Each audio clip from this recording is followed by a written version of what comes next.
Ang dulo nito, Madam, what I'm trying to make is, magkano ba ang na-secure ng gobyerno Yes. through a G2G Yes. arrangement? Oo. Because if the private sector is saying that di na namin kaya, Yes.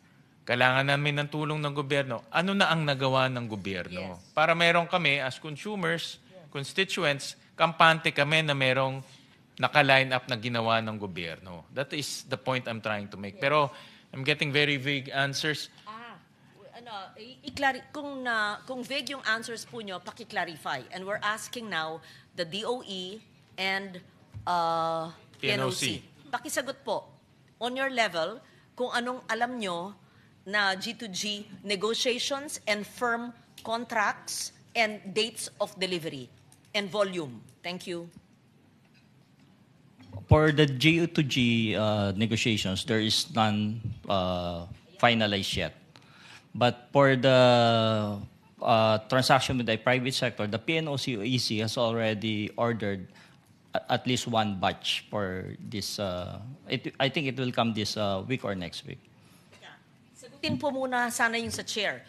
Government to government, nababasa rin naman sa balita, sinasabi daw ng crisis committee, maraming ahensya ng gobyerno, no, sa press release, no? Press release. Gaya ng sinabi namin nung unang hearing, ayaw namin makakita lang ng curated PowerPoints or press release. Humiling na po ng tulong ang pribadong sektor.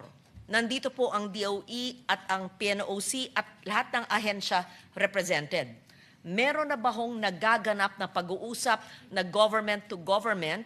Ano yung status po ng pag-uusap? Ano ang firm contracts na kung meron at kung wala pa, nasan estado na po ang pag-uusap? May we hear from DOE and from PNOC. Thank you. For the DOE, the strategy is for us to help the private companies, considering that if they need representation from the Philippine government, that's where we come in. So parang we back them up. So minsan they experience something that there's an export ban, as mentioned, then we come in and make representations. The reason also is on the practical end, the government does not have the storage facilities on their own. So if we're able to get something as well, we will utilize the partnership with the private sector for that aspect also. Okay naman yun. And we appreciate DOE for taking a proactive stance so that we won't belabor this topic. Wala si Sexales, but before the hearing ends, submit to this committee kung ano yung mga naka-line up na G2G negotiations, whether G to private negotiation to help them, but all initiated by government. Because the message I'm getting from our oil companies, kailangan nila ng tulong. And this is where relationship will come in. Yun ang aking punto.